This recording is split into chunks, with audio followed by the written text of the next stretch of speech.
In the early 1960s, Boston, Massachusetts was gripped by a series of horrific crimes that left the city in a state of fear and uncertainty.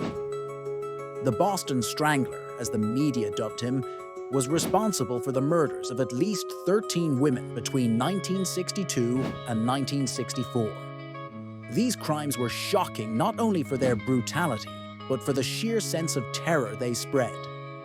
In a city once filled with comfort, people bolted their doors and questioned their safety at every step.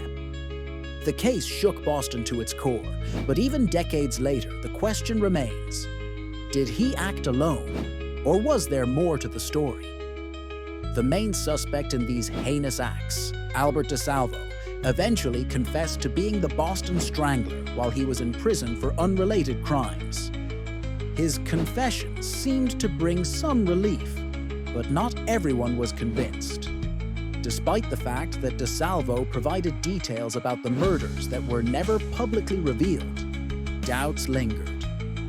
Skeptics pointed out inconsistencies in his accounts and noted the lack of physical evidence linking him definitively to all the crimes.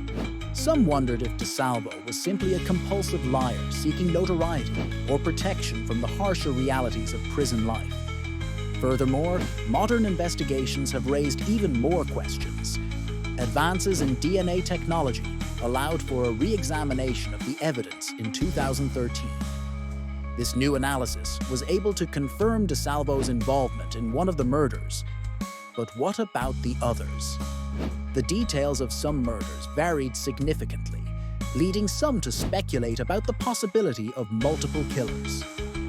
Different methods and varying levels of violence suggested there could be a copycat, or perhaps another assailant altogether, operating alongside or before DeSalvo.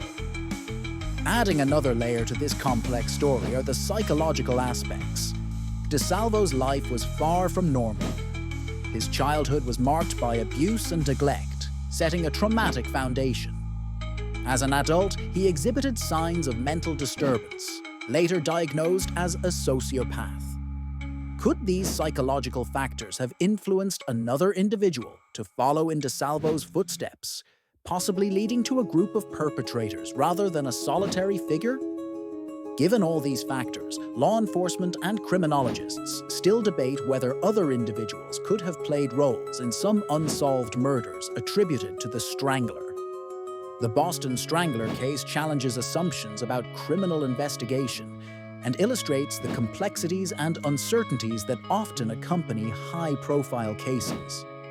To this day, while DeSalvo remains a central figure and the face of these notorious crimes, the full story may never truly be known. The legend of the Boston Strangler continues to haunt the annals of criminal history, standing as a testament to both the depths of human depravity and the quest for truth that drives forensic science.